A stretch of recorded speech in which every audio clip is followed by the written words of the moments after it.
Hello students, હું છું Savaliya sir અને મારી YouTube channel Savaliya sir chemistry ટ્રેનરમાં આપનું સ્વાગત છે. વિદ્યાર્થી મિત્રો, 12th કેમિસ્ટ્રીના રાસાયણિક ગતિકી ચેપ્ટરના JEE નીટના TTL 5 એટલે કે ટેબલ ટોપ લેક્ચર 5માં આપણે સાંદ્રતાના ફેરફારની પ્રક્રિયા વેગ ઉપર અસર તેમજ પ્રક્રિયાક્રમ નક્કી કરવાની વિવિધ પદ્ધતિઓ વિશે સમજીશું. પ્રક્રિયાક્રમ નક્કી કરવાની વિવિધ પદ્ધતિઓ પૈકીની અમુક પદ્ધતિઓ NCERT બોર્ડ લેવલે આપણે અભ્યાસ કરી ચૂક્યા છીએ અને તેથી જે એક્સ્ટ્રા ઓર્ડિનરી જે બાકીની પદ્ધતિઓ હશે એના વિશે આપણે ડિટેલમાં જાણીશું. વિદ્યાર્થી મિત્રો, TTL 4 જેમ અહીંયા TTL 5 આપણે ભણવા જઈ રહ્યા છીએ એમ TTL 4 એટલે કે લાસ્ટ લેક્ચરની અંદર આપણે વિવિધ પ્રક્રિયાક્રમને અનુરૂપ સંકલિત વેગ સમીકરણ, વેગ અચળાંક K, આલેખ અને અર્ધાયુષ્ય સમય વિશેનો અભ્યાસ કરેલો, જેમાં આપણે શૂન્ય ક્રમ, પ્રથમ ક્રમ, દ્વિતીય ક્રમ, તૃતીય ક્રમ એ રીતે n ક્રમની પ્રક્રિયા માટે પણ આપણે સંકલિત વેગ સમીકરણ, વેગ અચળાંક K નું સૂત્ર, આલેખ અને અર્ધાયુષ્ય સમય વિશે ચર્ચા કરેલી. તો આ લેક્ચરમાં આપણે આગળ વધીએ, શરૂઆત કરીએ. ટાઇટલ છે સાંદ્રતાના ફેરફારની પ્રક્રિયા વેગ ઉપર અસર. તો આને લગતા MCQ પૂછાતા હોય છે. જો કોઈ પ્રક્રિયકના સંદર્ભમાં પ્રક્રિયા n ક્રમની હોય તેમજ તે પ્રક્રિયકની સાંદ્રતા m ગણી કરવામાં આવે તો પ્રક્રિયા વેગ m⁴n ગણો થાય છે. ફરીથી, જો કોઈ પ્રક્રિયકના સંદર્ભમાં પ્રક્રિયા n ક્રમની હોય તેમજ તે પ્રક્રિયકની સાંદ્રતા m ગણી કરવામાં આવે તો પ્રક્રિયા વેગ m⁴n ગણો થાય છે. વિદ્યાર્થી મિત્રો, આપણે રાસાયણિક ગતિકીના MCQ સોલ્યુશન લેક્ચર 1 ની અંદર પણ આને લગતા MCQ ની ચર્ચા કરેલી છે. તો MCQ સોલ્યુશન લેક્ચર નંબર 1 એને પણ તમારે રિફર કરી લેવું જોઈએ, જે તમને આનું વધારે સારી રીતે ક્લેરિફિકેશન આપશે. જેમ કે કોઈ વ્યાપક પ્રક્રિયા R gives P માટે, જેમ કે કોઈ વ્યાપક પ્રક્રિયા R gives P માટે પ્રક્રિયા વેગ R બરાબર K ઇન્ટુ સાંદ્રતા R ની n ઘાત હોય. વિદ્યાર્થી મિત્રો, વેગ નિયમ મુજબ પ્રક્રિયા વેગનું સમીકરણ આ પ્રમાણે જ થશે. આથી અહીં આપણે ડાયરેક્ટ આવી વ્યાપક પ્રક્રિયા માટે પ્રક્રિયા વેગ આ પ્રમાણે દર્શાવી શકીએ છીએ, R બરાબર K ઇન્ટુ સાંદ્રતા R ની n ઘાત, જ્યાં n પ્રક્રિયાક્રમ છે. તેમજ જો પ્રક્રિયકની સાંદ્રતા m ગણી કરવાથી, જો પ્રક્રિયકની સાંદ્રતા આપણે m ગણી કરીએ એટલે જ્યાં સાંદ્રતા R લખ્યું છે ત્યાં m ઇન્ટુ R લખવું પડશે. તો નવો પ્રક્રિયા વેગ R' વડે દર્શાવીએ તો પ્રક્રિયા વેગ R' બરાબર K, વેગ અચળાંક K છે, સાંદ્રતા R ની બદલે m ઇન્ટુ R લખવું પડશે, n ઘાત. હવે આ n ઘાત m ને પણ લાગશે, R ને પણ લાગશે, પણ m છે એ સંખ્યા છે તો m નો n ઘાત એ કૌંસની બહાર આવી જશે. સાંદ્રતા R ની n ઘાત, આ એમની n ઘાત જે છે એને આગળ લખી K ઇન્ટુ સાંદ્રતા R ની n ઘાત છે. હવે K ઇન્ટુ સાંદ્રતા R ની n ઘાત છે એની બદલે R લખી શકાય એટલે m⁴n ઇન્ટુ R થશે. એટલે આ જે વિધાન અહીંયા લખ્યું છે એનું ગાણિતિક સ્વરૂપ અહીંયા આવી ગયું કે નવો પ્રક્રિયા વેગ એ મૂળ પ્રક્રિયા વેગનો m⁴n ઘાત ગણો થાય. તો લખ્યું છે એ પ્રમાણે શબ્દોને ફરીથી જોઈ લઈએ.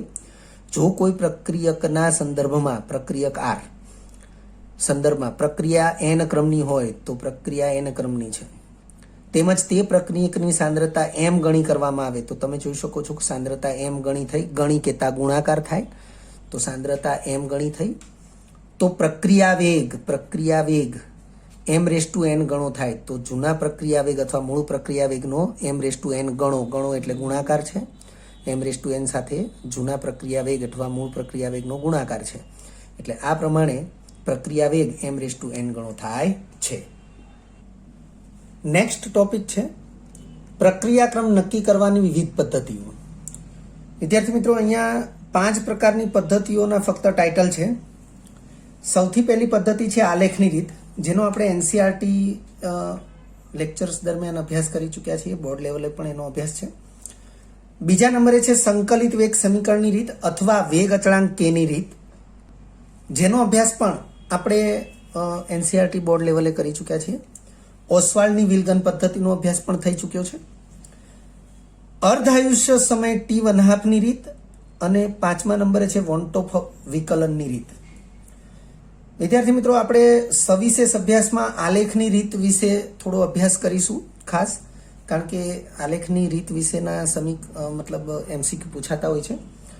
સંકલિત વેગ સમીકરણની જે રીત છે અથવા વેગ અચળાંકની જે રીત છે એના વિશે આપણે TTL 4માં પણ અભ્યાસ કરી ચૂક્યા છીએ. શૂન્ય ક્રમ, પ્રથમ ક્રમ, દ્વિતીય ક્રમ, તૃતીય ક્રમ, n ક્રમની પ્રક્રિયા માટે સંકલિત વેગ સમીકરણ અને વેગ અચળાંકના સૂત્રો વિશે આપણે અભ્યાસ કર્યો છે. આલેખ કયા પ્રકારના મળશે એનો પણ આપણે અભ્યાસ કર્યો છે, પરંતુ ત્યાં આપણે કોઈ આલેખ દોરીને આપણે એને સમજેલા નથી, કારણ કે કયા પ્રકારનો આલેખ છે. આલેખ જે છે એ ધન ઢાળવાળો છે, ઋણ ઢાળવાળો છે, એની પણ આપણે ચર્ચા કરેલી છે. ઢાળનું મૂલ્ય અને y અક્ષ સાથેના આંતરછેદના મૂલ્યની ચર્ચા પણ આપણે કરેલી છે. તો ટૂંકમાં 5 પ્રકારની પદ્ધતિઓ છે પ્રક્રિયાક્રમ નક્કી કરવાની પદ્ધતિઓ. તો આપણે આગળ વધીએ. મુખ્ય ટાઇટલ છે, ત્યારબાદ વિવિધ પ્રક્રિયાક્રમને અનુરૂપ કેટલાક અગત્યના આલેખો. કારણ કે આલેખની રીત અહીંયા લખ્યું છે, વાસ્તવમાં સંકલિત વેગ સમીકરણ પરથી કયા પ્રકારનો આલેખ એ પ્રક્રિયાક્રમને અનુરૂપ મળશે એની ચર્ચા એ આપણે એનસીઆરટી બોર્ડ લેવલે કરી ચૂક્યા છીએ, તેમજ TTL 4 લાસ્ટ લેક્ચરમાં પણ આપણે કરી ચૂક્યા છીએ. તમારે લાસ્ટ લેક્ચર રિવાઇઝ કરી લેવો જોઈએ. પરંતુ અહીં આપણે વિવિધ પ્રકારના આલેખો પ્રક્રિયાક્રમને અનુરૂપ જે મળશે એની ચર્ચા છે. સૌથી પહેલું ટાઇટલ છે પ્રક્રિયા વેગ વિરુદ્ધ સાંદ્રતાના આલેખો. તો વિદ્યાર્થી મિત્રો, પ્રક્રિયા વેગ y અક્ષ ઉપર આવશે, વિરુદ્ધ પછી જે છે એ x અક્ષ છે, એટલે સાંદ્રતા x અક્ષ ઉપર આવશે.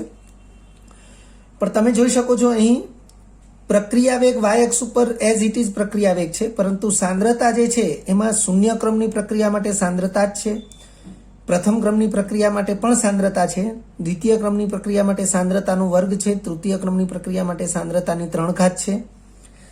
તેમજ વિદ્યાર્થી મિત્રો, આપણે એવું પણ જાણીએ છીએ કે કોઈ પણ વ્યાપક પ્રક્રિયા માટે વેગ નિયમ મુજબ પ્રક્રિયા વેગ બરાબર k ઇન્ટુ સાંદ્રતાની n ઘાત થશે, જ્યાં n એ પ્રક્રિયા ક્રમ છે. તો અહીં પ્રથમ આલેખ જે છે એ સાંદ્રતા ગમે તેટલી બદલાય પરંતુ પ્રક્રિયાનો વેગ બદલાતો નથી એવું દર્શાવે છે. પ્રક્રિયાનો વેગ અચળ છે, સાંદ્રતાના ફેરફાર સાથે પ્રક્રિયાનો વેગ અચળ છે. અર્થ એવો છે કે પ્રક્રિયા શૂન્ય ક્રમની છે.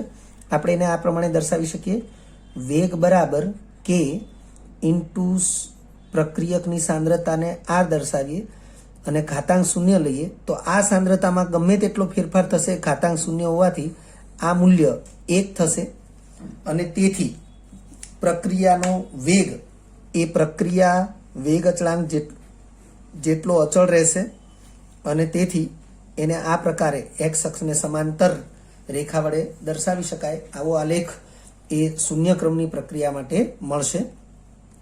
એવી રીતે વેગ અચળાંક એવી રીતે પ્રક્રિયા વેગ વિરુદ્ધ સાંદ્રતાનો જે આલેખ છે એ આ પ્રમાણે ચડતો આલેખ છે અથવા તો ધનઢાળવાળો આલેખ છે. તમે જોઈ શકો છો બાકીના બધા ધનઢાળવાળા આલેખ છે. તો સાંદ્રતામાં જેમ વધારો થશે એમ પ્રક્રિયા વેગમાં પણ વધારો થશે. તો એ પ્રક્રિયા જે છે એ પ્રથમ ક્રમની પ્રક્રિયા થશે. એવી રીતે સાંદ્રતાના વર્ગને આપણે x અક્ષ ઉપર દર્શાવીએ. તમે જોઈ શકો છો વેગ બરાબર k ઇન્ટુ સાંદ્રતાની 1 ઘાત. તો સાંદ્રતામાં જેમ જેમ વધારો કરતા જઈશું એમ વેગમાં વધારો થતો જશે. પછી જો હું સાંદ્રતાની 2 ઘાત લઈ લઉં તો સાંદ્રતાના વર્ગમાં જેમ જેમ વધારો થતો જશે એમ પ્રક્રિયા વેગમાં વધારો થતો જશે.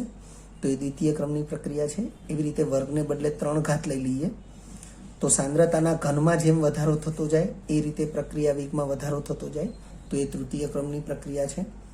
ટૂંકમાં પ્રક્રિયા આવેગને વાય અક્ષ ઉપર દર્શાવીએ અને સાંદ્રતા અથવા સાંદ્રતાના યોગ્ય ઘાતાંક, જેમ કે સાંદ્રતાની 1 ઘાત, સાંદ્રતાની 2 ઘાત, સાંદ્રતાની 3 ઘાત, અહીંયા સાંદ્રતાની ગમે તેટલી ઘાત હોય, પણ જો વેગમાં કોઈ ફેરફાર થતો નથી તો એ ઘાતનું મૂલ્ય હંમેશા શૂન્ય જ થશે, એટલે સાંદ્રતાની 0 ઘાત પણ આપણે લખી શકીએ છીએ. તો આ પ્રમાણે આપણે એને સાંદ્રતાની 0 ઘાત દર્શાવી જ દઈએ. તો આ પ્રમાણે સાંદ્રતાનો વર્ગ, સાંદ્રતાની 3 ઘાત, એ પ્રમાણે સાંદ્રતા વધે છે અને વેગ વધે છે, તો પ્રક્રિયા દ્વિતીય ક્રમ અને તૃતીય ક્રમની પણ થશે. ત્યારબાદના જે આલેખ છે એ સાંદ્રતા વિરુદ્ધ સમયના આલેખ છે. તો સાંદ્રતાને આપણે વાય અક્ષ ઉપર દર્શાવી છે અને સમયને એક્સ અક્ષ ઉપર દર્શાવ્યો છે. સાંદ્રતાને વાય અક્ષ ઉપર દર્શાવી છે તો તમે જોઈ શકો છો કે અહીં સાંદ્રતા છે, અહીં લોગ સાંદ્રતા છે, અહીં 1 સાંદ્રતા છે, 1 સાંદ્રતાનો વર્ગ છે. તો જો આલેખ ઋણ ઢાળવાળી સીધી રેખા મળે છે સાંદ્રતા વિરુદ્ધ સમય માટે, તો એ શૂન્ય ક્રમની પ્રક્રિયા દર્શાવે છે. લોગ સાંદ્રતા વિરુદ્ધ સમયનો આલેખ ઋણ ઢાળવાળી સીધી રેખા મળે છે તો એ પ્રથમ ક્રમની પ્રક્રિયા દર્શાવે છે. 1 સાંદ્રતા સી, એ આલેખ ધન ઢાળવાળી સીધી રેખા મળે છે તો એ દ્વિતીય ક્રમની પ્રક્રિયા દર્શાવે છે. વાય અક્ષ ઉપર 1 સાંદ્રતાનો વર્ગ છે, એક્સ અક્ષ ઉપર સમય છે, આલેખ ધન ઢાળવાળી સીધી રેખા મળે છે તો એ તૃતીય ક્રમની પ્રક્રિયા છે. વિદ્યાર્થી મિત્રો, આલેખની આ જે પેટર્ન છે અથવા જે ભાત છે એને આપણે યાદ રાખવી જરૂરી છે. એને એ ચોક્કસ ક્રમની પ્રક્રિયા માટે ચોક્કસ પ્રકારનો આલેખ હોવો જરૂરી છે. ત્રીજા નંબરે જે આલેખની ચર્ચા છે, અર્ધ પ્રક્રિયા સમય વિરુદ્ધ. આ અર્ધ પ્રક્રિયા સમયને અર્ધાયુષ્ય સમય પણ કહેવાય, જેને T1/2 વડે આપણે દર્શાવીએ છીએ. અર્ધ પ્રક્રિયા સમય વિરુદ્ધ સાંદ્રતાનો આલેખ, સાંદ્રતાને આપણે એક્સ અક્ષ ઉપર દર્શાવીશું. T1/2 ચલે છે સાંદ્રતાની 1 - n ઘાત. આ સંબંધને આપણે યાદ રાખીશું. કોઈ પણ અર્ધાયુષ્ય સમય એને પ્રક્રિયા ક્રમ સાથે આ પ્રકારનો સંબંધ છે એવું ધ્યાનમાં રાખીશું. T1/2 ને આપણે વાય અક્ષ ઉપર લઈશું. એક્સ અક્ષ ઉપર આપણે સાંદ્રતા, સાંદ્રતા, 1 સાંદ્રતા, 1 સાંદ્રતાનો વર્ગ, આ પ્રમાણે આપણે દર્શાવ્યું છે. જો અર્ધાયુષ્ય સમય વિરુદ્ધ સાંદ્રતાનો આલેખ ધન ઢાળવાળી સીધી રેખા મળે આ પ્રકારે, તો એ શૂન્ય ક્રમની પ્રક્રિયા દર્શાવે છે. જો T1/2 વિરુદ્ધ સાંદ્રતાનો આલેખ એ એક્સ અક્ષને સમાંતર મળે તો અર્થ એવો થશે સાંદ્રતામાં ગમે તેટલો ફેરફાર કરવા છતાં T1/2 નું મૂલ્ય બદલાતું નથી, તો એ પ્રક્રિયા પ્રથમ ક્રમની થશે. એ રીતે 1 સાંદ્રતાની 1 ઘાત, 1 સાંદ્રતાની 2 ઘાત, એને આપણે અનુક્રમે એક્સ અક્ષ ઉપર દર્શાવીએ અને આલેખ આવી રીતે ધન ઢાળવાળી સીધી રેખા મળે તો અનુક્રમે દ્વિતીય ક્રમ અને તૃતીય ક્રમની પ્રક્રિયા દર્શાવે છે. આ બીજા ક્રમે જે આલેખની વાત થઈ રહી છે, સાંદ્રતા વિરુદ્ધ સમયનો આલેખ, એ ચર્ચા એ આપણે TTL 4માં કરી ચૂક્યા છીએ એ પ્રમાણે છે. એ ચર્ચાને ફરીથી આપણે ધ્યાનમાં લઈએ. આ પ્રકારે આપણે વિચારી શકીએ છીએ. આપણે જે અભ્યાસ કરી ચૂક્યા છીએ એ અભ્યાસ કંઈક આ પ્રકારનો છે કે પ્રક્રિયા ક્રમ મેં અહીં લખ્યા છે, એક કોષ્ટક બનાવ્યું છે અને સંકલિત વેગ સમીકરણના સ્વરૂપો મેં અહીં લખ્યા છે. તો વિદ્યાર્થી મિત્રો, આ સંકલિત વેગ સમીકરણ છે એને આપણે સીધી રેખા y = mx + c સીધી રેખાના સમીકરણ સાથે આપણે એને સરખાવીએ તો અહીંયા જે રાશિ હશે એને એક્સ અક્ષ ઉપર દર્શાવીશું, અહીંયા જે રાશિ હશે એને વાય અક્ષ ઉપર દર્શાવીશું. અને આ જે m છે એ આલેખનો ઢાળ છે અને c છે એ વાય અક્ષ સાથેનો આંતરછેદ છે. તો વિદ્યાર્થી મિત્રો ખાસ ધ્યાન રાખજો, અહીં આપણે આ જે સાંદ્રતા વિરુદ્ધ સમયની જે વાત છે એ આલેખની ચર્ચા કરીએ છીએ. શૂન્ય ક્રમની પ્રક્રિયા માટે તમે જોઈ રહ્યા છો કે સાંદ્રતા વિરુદ્ધ સમય t, કારણ કે વાય અક્ષ સાથે આ જેટલા સમીકરણ છે બધાને y = mx + c સાથે સરખાવવાના છે. તો વાય અક્ષ ઉપર સાંદ્રતા r નું સ્થાન છે અને એક્સ અક્ષ ઉપર સમય t નું. તો તમે જોઈ રહ્યા છો શૂન્ય ક્રમની પ્રક્રિયા માટે વાય અક્ષ ઉપર સાંદ્રતા સી લખ્યું છે અને એક્સ અક્ષ ઉપર સમય લખ્યું છે. આલેખ એ ઋણ ઢાળવાળી આ રીતે એક્સ અક્ષના વધારા સાથે વાય અક્ષ ઘટે તો એ પ્રકારનો જે ઋણ ઢાળ કહેવાશે. આ ઋણ ઢાળ છે, આ ઋણ ઢાળ છે, આ બંને ધન ઢાળ છે. તો ઋણ ઢાળ અહીંયાથી જોતા જ ખબર પડશે કે એ ઋણ ઢાળવાળી સીધી રેખા મળશે. આ રેખાનો જે ઢાળ છે એ -k0, 0, 1, 2 એ જે તે ક્રમની પ્રક્રિયા માટે વેગ અચળાંકના સિમ્બોલ છે. k0, k1, k2, k3 એ રીતે.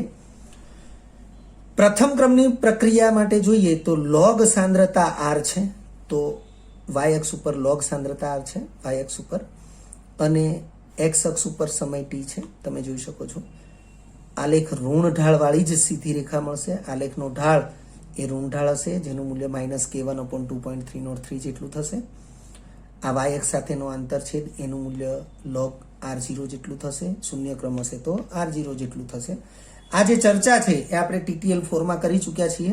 આલેખ આપણે દોરેલા નથી. આલેખ NCERT બુકની અંદર અને તમારા NCERT અભ્યાસની અંદર આવી ચૂકેલા છે. દ્વિતીય ક્રમની પ્રક્રિયા તમે જોઈ શકો છો તો y mx + c સાથે સરખામણી કરીએ તો y અક્ષ ઉપર 1 સાંદ્રતા r, તો 1 અહીંયા સાંદ્રતા c લખ્યું જ છે આપણે, અને સમય એને આપણે એક્સ અક્ષ ઉપર લેવાનો છે. એ ધન ઢાળવાળી સીધી રેખા છે, રેખાનો ઢાળ ધન છે અને ઢાળનું મૂલ્ય વેગ અચળાંક k2 જેટલું થશે, અને y અક્ષ સાથેનો જે આંતરછેદ છે એનું મૂલ્ય 1/r0 જેટલું થશે. એવી રીતે તૃતીય ક્રમની પ્રક્રિયા હશે તો 1 સાંદ્રતાનો સ્ક્વેર છે, તમે જોઈ શકો છો અહીંયા, તો y mx + c, તો 1 સાંદ્રતાનો સ્ક્વેર છે, અને એક્સ અક્ષ ઉપર એ સમય t છે. રેખા ધન ઢાળવાળી સીધી રેખા છે જેનો ઢાળ એ 2 × k3 જેટલો મળશે, અને એનો y અક્ષ સાથેનો આંતરછેદ એ 1/r0 સ્ક્વેર જેટલો મળશે. એ પ્રકારે n ક્રમની પ્રક્રિયા હશે તો અહીંયા y અક્ષ ઉપર 1 સાંદ્રતાની n-1 લેવાની થશે અને એક્સ અક્ષ ઉપર સમય જ લેવાનો થશે. એ પ્રકારના આપણને આલેખ મળશે. ત્યાર પછીનો અભ્યાસ છે, મુખ્ય ટાઇટલ છે અર્ધાયુષ્ય સમય અને પ્રક્રિયા ક્રમ. તો વિદ્યાર્થી મિત્રો, અહીં મેં એક વિધાન લખ્યું છે, n ક્રમની પ્રક્રિયાના અર્ધાયુષ્ય સમય માટે t1/2 એટલે કે અર્ધાયુષ્ય સમય એ સાંદ્રતા r⁻1 - n ના સમચલનમાં છે, સમપ્રમાણમાં છે. વિદ્યાર્થી મિત્રો, આ જે સંબંધ છે એ સંબંધ પણ આપણે આમ તો TTL 4 મુજબ જે શૂન્ય ક્રમની પ્રક્રિયા, પ્રથમ ક્રમની, દ્વિતીય ક્રમની, તૃતીય ક્રમની, n ક્રમની પ્રક્રિયા માટે જે અર્ધાયુષ્ય સમયના સૂત્રો આપણે દર્શાવેલા છે, મેળવેલા છે, એના આધારે આપણે સમજી શકીએ છીએ. આપણે એને ફરીથી અહીંયા એકવાર રિપીટ કરી લઈએ. વિદ્યાર્થી મિત્રો, આ કોષ્ટકને ધ્યાનથી ફરીથી જોઈ લો કે અહીંયા જે તે ક્રમ આપ્યા છે, પ્રક્રિયા ક્રમ 0, 1, 2, 3, 4 એ 3, પછી n ક્રમ, એ રીતે પ્રક્રિયા ક્રમ આપેલા છે. તેમજ દરેક પ્રક્રિયા ક્રમને અનુરૂપ અર્ધાયુષ્ય સમય એ તમને અહીં અંતમાં આપેલા છે. તમે જોઈ શકો છો કે શૂન્ય ક્રમની પ્રક્રિયા માટે અર્ધાયુષ્ય સમય t1/2 બરાબર r0, સાંદ્રતા r0/2 × k0.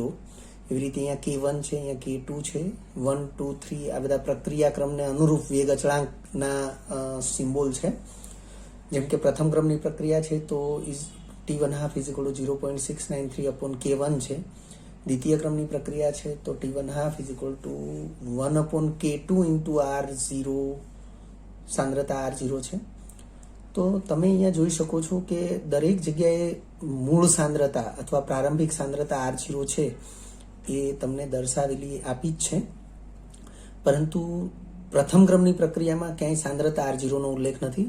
એટલે પ્રથમ ક્રમની પ્રક્રિયા એ સાંદ્રતા r0 એટલે કે પ્રારંભિક સાંદ્રતાથી સ્વતંત્ર છે.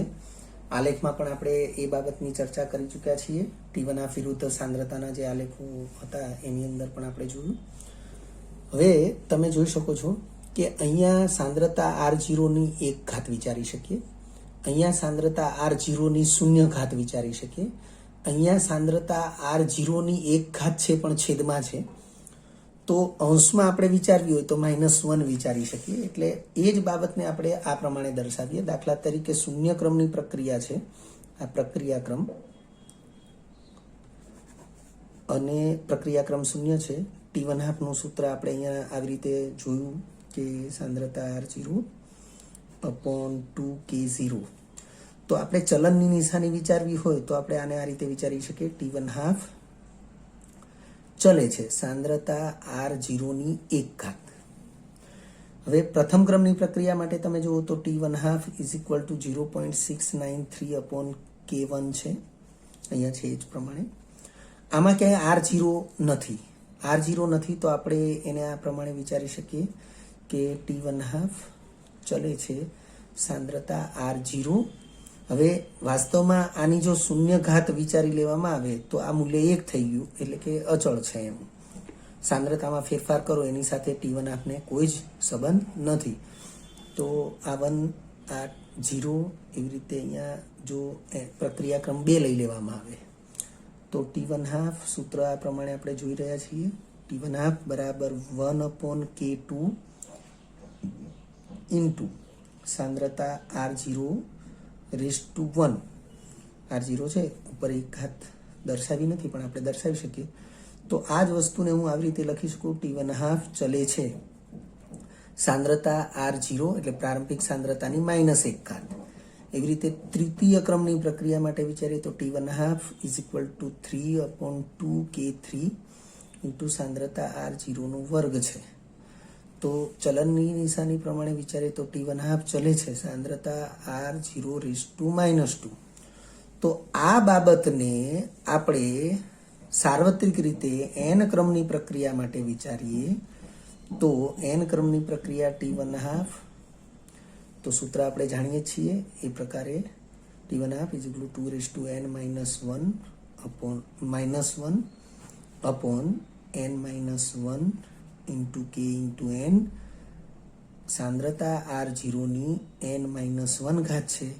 તો આના ચલનમાં આપણે દર્શાવવું હોય તો આ રીતે દર્શાવી શકીએ. T1/2 ચલે છે સાંદ્રતા R0 n-1 છે, અંશમાં આવશે તો 1 - n થઈ જશે. જેમ કે તમે n નું મૂલ્ય 0 એપ્લાય કરો તો 1 માંથી 0 બાદ કરીએ તો 1 ઘાત રહેશે, તો આ આવશે. તમે અહીંયા n બરાબર 1 એપ્લાય કરો તો 1 - 1 એટલે 0 થઈ જશે, એટલે આ આવશે. તમે અહીંયા n બરાબર 2 એપ્લાય કરો 1 - 2 -1 થશે, તો આ સંબંધ મળશે. એવી રીતે 1 - n બરાબર 3 એપ્લાય કરીએ તો 1 - 3 એટલે -2 થશે, તો R0 રેઝ ટુ -2 થશે, એટલે આ મૂલ્ય મળશે. કહેવાનો અર્થ કે આપણે આ જે સંબંધ છે એ સંબંધ અહીં સીધો દર્શાવી જ દીધો છે, જેને આપણે આ પ્રમાણે સમજી શકીએ છીએ. તો આગળ વધીએ, ફરીથી આ વિધાનને જોઈ લઈએ. n ક્રમની પ્રક્રિયાના અર્ધાયુષ્ય સમય અથવા અર્ધ પ્રક્રિયા સમય માટે T1/2 ચલે છે સાંદ્રતા R0 એટલે મૂળ સાંદ્રતા એની 1 - n ઘાત થશે. ચલનની નિશાની દૂર કરીએ, અચળાંક જેને સપ્રમાણતા અચળાંક કહી શકાય. તો T1/2 is equal two K into સાંદ્રતા R રેઝ ટુ 1 - n ઘાત. વિદ્યાર્થી મિત્રો, આ જે સાંદ્રતા દર્શાવાઈ રહી છે એ પ્રારંભિક સાંદ્રતા છે, ઉલ્લેખ કર્યો નથી, પરંતુ અગાઉના અભ્યાસ પ્રમાણે આપણે ધ્યાનમાં રાખીશું કે એ સપ્રમાણતા અચળાંક છે, વેગ અચળાંક નથી, કારણ કે T1/2 નું સૂત્ર છે. વેગ અચળાંક એ વેગનું સૂત્ર હોય એમાં જે સપ્રમાણતા અચળાંક આવે એને આપણે વેગ અચળાંક તરીકે દર્શાવી શકીએ. આ જે છે એ સપ્રમાણતા અચળાંક છે. આગળ વધીએ, બંને બાજુ આપણે 10 ના આધારનું લઘુગુણક સ્વરૂપ દર્શાવીએ છીએ. log T1/2 બરાબર log K, આ બંને ગુણાકારમાં છે એટલે સરવાળો, ઘાતાંક આગળ આવશે 1 - n log R. આ log R છે, સાંદ્રતા R છે, એ R0 જ છે. માટે log T1/2, હવે મેં આ પદને આગળ લખ્યું છે, આ પદને પછી લખ્યું છે, બાકી એકનું એક જ સૂત્ર છે. આને પરિણામ નંબર 2 આપ્યું છે. વિદ્યાર્થી મિત્રો, આ પરિણામ જે છે એને આપણે સીધી રેખાના સમીકરણ y = mx + c સાથે સરખાવીએ તો આ y = આ m, આ x + c. તો y અક્ષ ઉપર log T1/2 લઈશું, x અક્ષ ઉપર log સાંદ્રતા R0 લઈશું. તો એનો જે આલેખ છે એ આલેખ ધન ઢાળવાળી સીધી રેખા મળશે, કારણ કે 1 - n એને આપણે ધન વિચારીએ તો ધન ઢાળવાળી સીધી રેખા મળશે અને ઢાળનું મૂલ્ય 1 - n થશે. આપણે અહીં જેને ધન ઢાળવાળી સીધી રેખા કહીએ છીએ, n નું મૂલ્ય 0 હશે તો ઢાળ ધન હશે, એનનું મૂલ્ય 1 હશે તો ઢાળ એ 0 હશે, એટલે કે એક્સ અક્ષને સમાંતર રેખા હશે. એનનું મૂલ્ય 1 કરતાં મોટું થશે ત્યારે ઢાળ એ ઋણ થશે. આવું આપણે ધ્યાનમાં રાખીશું. અહીં આપણે ધન ઢાળ લખી દીધો છે, આને અનુલક્ષીને લખ્યો છે. આગળ વધીએ. તેમજ આલેખની સીધી રેખાનો વાય અક્ષ સાથેનો આંતરછેદ એ log k જેટલો થશે. આંતરછેદ log k જેટલો થાય તો આંતરછેદનું પ્રતિલઘુ ગુણક મૂલ્ય લઈએ એટલે આપણને આ સપ્રમાણતા અચળાંક k નું મૂલ્ય મળશે, જેના પરથી અચળાંક k નક્કી થઈ શકે છે. હવે બંને ભિન્ન સાંદ્રતા, બે ભિન્ન સાંદ્રતા માટે વિચારીએ તો પરિણામ 2. તો બે ભિન્ન સાંદ્રતાને અનુરૂપ બે ભિન્ન અર્ધાયુષ્ય સમયને વિચારવામાં આવે તો પરિણામ 1. તો પરિણામ 1 આ રીતે થશે. પરિણામ 1 આ રહ્યું. તો T1/2 1 is equal two k into પહેલી વખતની જે મૂળ સાંદ્રતા છે એને R1 લીધી, 1 - n ઘાત જે છે એ જ રીતે, અને T1/2 2 is equal two k into સાંદ્રતા R2, એટલે વાસ્તવમાં એ બીજા વખતની પ્રારંભિક સાંદ્રતા છે, 1 - n ઘાત થશે. અને જો આપણે એનો ગુણોત્તર લઈએ તો ગુણોત્તર આ પ્રમાણે થશે. T1/2 1 T1/2 2 બરાબર બંનેના અચળાંક કેન્સલ થશે. સાંદ્રતા R1 R2 ની 1 - n ઘાત, અને એ જ વસ્તુને આપણે n-1 દર્શાવ્યું હોય તો R2 સાંદ્રતા અંશમાં અને R1 સાંદ્રતા છેદમાં દર્શાવીએ તો આ ઘાતાંક n-1 દર્શાવી શકાય. પરંતુ આપણે આ સંબંધને લઈને આગળ વધીએ છીએ. બંને બાજુ log કરીએ તો log T1/2 1 T1/2 બરાબર ઘાતાંક આગળ આવશે 1 - n log સાંદ્રતા R1 સાંદ્રતા R2. હવે 1 - n ને ત્યાં જ રહેવા દઈએ. આ log સાંદ્રતા R1 R2 છે એને છેદમાં લઈ લીધું તો log T1/2 1 log છેદમાં T1/2 2 A as it is છે, અને છેદમાં આ પદ આવી જશે ઇઝ ઇક્વલ ટુ 1 - n ત્યાં ને ત્યાં જ છે. હવે n -n છે એને લેફ્ટ લઈએ એટલે n કરતા બનશે, 1 ત્યાં ને ત્યાં જ રહેશે, માઇનસ નિશાની એઝ ઇટ ઇઝ. આ આખું પદ જમણી બાજુ આવશે. તો log T1/2 1 T1/2 છેદમાં log R1 સાંદ્રતા R1 સાંદ્રતા R2. વિદ્યાર્થી મિત્રો, સંખ્યાનો ભાગાકાર તો લોગની બાદબાકી, એટલે પ્રક્રિયાક્રમ n બરાબર 1 - log T1/2 1 - log T1/2 2 log સાંદ્રતા R1 log સાંદ્રતા R2. વિદ્યાર્થી મિત્રો, જો અંશ અથવા છેદ એમાંથી કોઈ પણ એક હિસ્સાને આગળ પાછળ લખીએ તો આ માઇનસ છે એના બદલે પ્લસ લખી શકાય. હું ફરીથી શબ્દો બોલું છું. અંશમાં આપણે આ પદને પહેલાના અને પછી લખીએ તો આ પ્લસ થઈ જશે, અથવા છેદમાં આપણે log R સાંદ્રતા R2 એને પહેલા લખીએ અને log સાંદ્રતા R1 ને પછી લખીએ તો પણ આ પદ અહીંયા પ્લસ થશે. લખ્યું છે. પરિણામ 3 અથવા 4 માં જુદી જુદી પ્રારંભિક સાંદ્રતાઓ, આ R1 અને R2 એ જુદી જુદી પ્રારંભિક સાંદ્રતાઓ છે.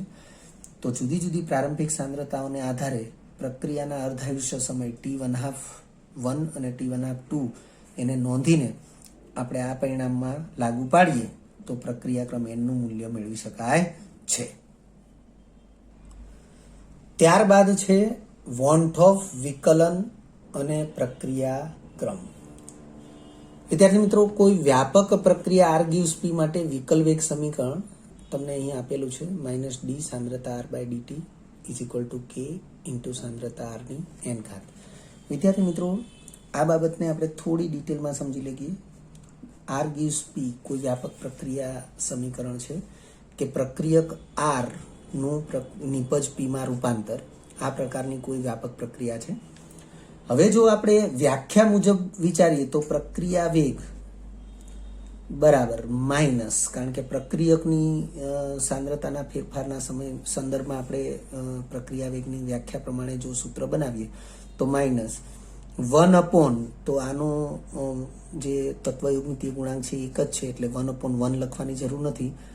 d સાંદ્રતા R/dt ઇઝ ઇક્વલ ટુ નિપજના સંદર્ભમાં વિચારીએ તો પ્લસ 1/1 લખવાની જરૂર નથી. ડી સાંદ્રતા પી અપોન ડીટી આ પ્રમાણે આપણે પ્રક્રિયા વેગને દર્શાવી શકીએ. પરંતુ વિદ્યાર્થી મિત્રો, આ પ્રક્રિયા વેગ એ વ્યાખ્યા મુજબ દર્શાવેલો પ્રક્રિયા વેગ છે એવું આપણે ધ્યાનમાં રાખીશું. વેગ નિયમ મુજબ આપણે પ્રક્રિયા વેગ દર્શાવીએ તો પ્રક્રિયા વેગ આ વ્યાખ્યા મુજબ છે અને આ વેગ નિયમ મુજબ છે. તો વેગ નિયમ મુજબ આપણે પ્રક્રિયા વેગ બરાબર શું દર્શાવી શકીએ? તો પ્રક્રિયકની સાંદ્રતાના યોગ્ય ઘાતાંકના સમપ્રમાણમાં પ્રક્રિયા વેગ હોય છે. સમપ્રમાણની એટલે કે ચલનની નિશાની દૂર કરીએ અને અચળાંક લાવીએ, આને આપણે વેગ અચળાંક કહીશું. તો આ પણ પ્રક્રિયા વેગ દર્શાવે છે, આ પણ પ્રક્રિયા વેગ દર્શાવે છે. અને હવે વિકલ વેગ નિયમ વિચારીએ તો વિકલ વેગ નિયમ એવું કહે છે કે ફક્ત પ્રક્રિયકોની સાંદ્રતાના સંદર્ભમાં જ પ્રક્રિયા વેગ દર્શાવવો. તો આ તો નિપજની સાંદ્રતાના સંદર્ભ છે. તો પ્રક્રિયા વેગ આ છે, પ્રક્રિયા વેગ આ છે. તો આ બંને સમાન છે અને એને આપણે સમાન છે એવી સ્થિતિમાં ગાણિતિક સ્વરૂપે દર્શાવીએ તો એને વિકલ વેગ સમીકરણ કહેવાય છે. ફરીથી બોલું છું, વ્યાખ્યા મુજબ પ્રક્રિયા વેગ દર્શાવીએ આ વ્યાપક પ્રક્રિયા સમીકરણ માટે તો પ્રક્રિયા વેગ બરાબર -d સાંદ્રતા r/dt is equal to plus, નિપજના સંદર્ભમાં છે એટલે પ્લસ, પ્રક્રિયકના સંદર્ભમાં છે એટલે માઇનસ, તો is equal to plus D સાંદ્રતા p/dt. આ પ્રકારે પ્રક્રિયા વેગ દર્શાવી શકાય. વેગ નિયમ મુજબ પ્રક્રિયા વેગ દર્શાવીએ તો વેગ નિયમ તો કોઈ પણ પ્રક્રિયાનો પ્રક્રિયા વેગ એ પ્રક્રિયકની સાંદ્રતાના યોગ્ય ઘાતાંકના સમચલનમાં હોય છે અથવા સમપ્રમાણમાં હોય છે. સમચલનની નિશાની દૂર કરીએ તો બરાબરની નિશાની અને વેગ અચળાંક k દર્શાવીએ તો પ્રક્રિયા વેગ બરાબર k ઇન્ટુ સાંદ્રતા r/n થશે. હવે વિકલ વેગ નિયમને વિચારીએ તો વિકલ વેગ નિયમનું વિધાન છે ફક્ત ને ફક્ત પ્રક્રિયકના સંદર્ભમાં જ પ્રક્રિયા વેગને દર્શાવવો. તો એ વિધાનને અનુરૂપ પ્રક્રિયા વેગનું સ્વરૂપ આ અને પ્રક્રિયા વેગનું સ્વરૂપ આ બંને સ્વરૂપ સમાન છે અને એ સમાન છે એ પ્રમાણે જો એને દર્શાવવામાં આવે તો એવા ગાણિતિક સ્વરૂપને વિકલ વેગ સમીકરણ કહે છે. એટલે વ્યાપક પ્રક્રિયા r gives p માટે વિકલ વેગ સમીકરણનું સ્વરૂપ આપણે ડાયરેક્ટ અહીંયા આવી રીતે લઈ લીધેલું છે. તો આગળ વધીએ. બે ભિન્ન સાંદ્રતાઓ, સાંદ્રતા r1 અને સાંદ્રતા r2 ના સંદર્ભમાં આ જે સ્વરૂપ છે એને અનુક્રમે આ પ્રમાણે દર્શાવી શકીએ. તમે જોઈ શકો છો કે -d સાંદ્રતા r છે ત્યાં સાંદ્રતા r1 લખ્યું છે અપોન dt બરાબર k ઇન્ટુ સાંદ્રતા r છે ત્યાં ફરીથી સાંદ્રતા r1 લખ્યું છે રેસ ટુ n છે. n પ્રક્રિયાક્રમ છે એનાથી આપણે પરિચિત છીએ. એ જ રીતે સાંદ્રતા r2 માટે સમાન સ્વરૂપ, પરંતુ જ્યાં સાંદ્રતા r1 લખ્યું છે ત્યાં સાંદ્રતા r2 દર્શાવ્યું છે. આ બંને પરિણામો, પરિણામ 1 અને 2, આ બંને પરિણામોના 10 આધારવાળા લઘુગુણક સ્વરૂપો. તો આને 10ના આધારવાળું લઘુગુણક સ્વરૂપ, આને પણ 10ના આધારવાળું લઘુગુણક સ્વરૂપમાં કન્વર્ટ કરીએ તો અનુક્રમે પહેલું પરિણામ છે અહીંયા આપણે લોગ લખીએ. લોગ હું આધાર 10 લખતો નથી, વાસ્તવમાં લખવાની પ્રથા પણ નથી, કારણ કે લોગ એવું લખવામાં આવે તો આપણો અભ્યાસ હંમેશા 10ના આધારવાળા લઘુગુણક ઉપરનો જ છે. એટલે લોગ -d સાંદ્રતા r1 અપોન dt બરાબર લોગ k, બંનેનો ગુણાકાર છે એટલે પ્લસ, ઘાતાંક આગળ આવશે નિયમ પ્રમાણે લોગના નિયમ, તો n લોગ સાંદ્રતા r1 એને પરિણામ નંબર 3 આપ્યું અને એ જ પ્રમાણે જ્યાં સાંદ્રતા r1 દેખાય છે ત્યાં સાંદ્રતા r2 લખીએ એટલે પરિણામ 2નું લઘુગુણક સ્વરૂપ થશે, જેને પરિણામ 4 કહેવામાં આવ્યું છે. આમ પરિણામ 3 અને 4 એ પરિણામ 1 અને 2ના અનુક્રમે 10ના આધારવાળા લઘુગુણક સ્વરૂપો છે. હવે પરિણામ 3માંથી પરિણામ 4 બાદ કરીએ છીએ તો તમે જોઈ શકો છો લોગ -d સાંદ્રતા r1/dt એમાંથી લોગ સાંદ્રતા d r2 અપોન dt એ બાદ થયું, માઇનસ નિશાની is equal two log k minus log k cancel થશે, n કોમન નીકળે, લોગ સાંદ્રતા r1 માઇનસ લોગ સાંદ્રતા r2. n ને કરતા બનાવવા માટે આપણે એના ગુણાંકમાં જે લોગ સાંદ્રતા R1 બાય લોગ R2 છે એને સામેના પદના છેદમાં લઈ લઈએ તો પ્રક્રિયાક્રમ n કરતા બની ગયો. n બરાબર લોગ માઇનસ ડી સાંદ્રતા R1 upon dt minus log સાંદ્રતા માઇનસ ડી સાંદ્રતા R2 અપોન dt થશે, છેદમાં લોગ સાંદ્રતા R1 માઇનસ લોગ સાંદ્રતા R2 થશે. વિદ્યાર્થી મિત્રો, લોગની બાદબાકી એટલે સંખ્યાનો ભાગાકાર એ પ્રમાણે પણ આને આપણે દર્શાવી શકીએ. એટલે અથવા કરીને બીજું સ્વરૂપ આપણે અહીં નીચે દર્શાવેલું છે. અથવા પ્રક્રિયાક્રમ n બરાબર લોગ કૌંસની અંદર આ બંનેનો ભાગાકાર લખ્યો છે, માઇનસ નિશાની એઝ ઇટ ઇઝ રાખી છે. આપણે માઇનસ માઇનસ કેન્સલ કરી દઈએ તો નિશાની ન દર્શાવીએ તો પણ ચાલે, પરંતુ તમને મૂલ્ય જે મળશે અથવા તમે જે મૂલ્ય મેળવી શકશો રેફરન્સથી એ માઇનસ નિશાનીને ધ્યાનમાં રાખીને હશે. છેદમાં લોગ સાંદ્રતા R1 બાય સાંદ્રતા R2. અહીં આપણે ડિસ્ક્રિપ્શન લખેલું છે કે સાંદ્રતા વિરુદ્ધ સમયના આલેખ પરથી માઇનસ ડી સાંદ્રતા R1 અપોન dt અને માઇનસ ડી સાંદ્રતા R2 અપોન dt ના મૂલ્યો મેળવીને ઉપરોક્ત પરિણામ 5 અથવા પરિણામ 6 વડે પ્રક્રિયાક્રમ n નક્કી કરી શકાય છે. ટૂંકમાં વોન્ટોફ વિકલન સમીકરણ એ સમીકરણ 5 અને 6 સ્વરૂપના હોય છે, જેના આધારે પણ આપણે પ્રક્રિયાક્રમને સીધા નક્કી કરી શકીએ છીએ. વિદ્યાર્થી મિત્રો, જો તમને આ વિડીયો લેક્ચર ગમ્યો હોય તો લાઇક આપજો, શેર કરજો અને સબસ્ક્રાઇબ પણ કરજો. અગાઉના લેક્ચરનું રિવિઝન અને પાઠ્યપુસ્તકનું વાંચન કરતા રહેજો. આ લેક્ચર અંગે કોઈ પણ ડિફિકલ્ટી હોય તો મને વોટ્સઅપ કરી શકાય. આભાર. ફરી મળીશું નવા વિડીયો લેક્ચરમાં.